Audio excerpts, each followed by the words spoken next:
19天30年來嘅禱告。2010年代，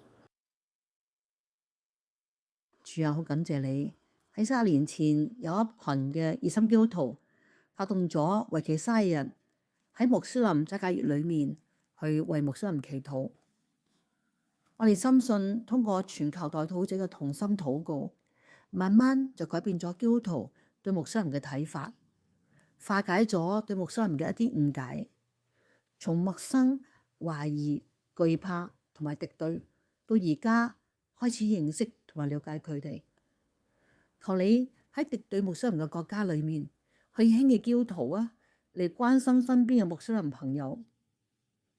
我哋又為嗰啲致力向穆斯林群體傳福音嘅夥伴同埋事工嚟到祈禱，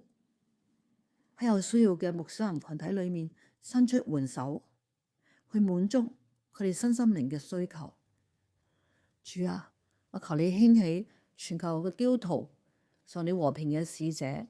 能夠喺所屬嘅地區裏面去關心身邊嘅穆斯林朋友，帶佢哋認識你。我哋咁祈禱係奉主耶穌得勝嘅名字祈求，阿門。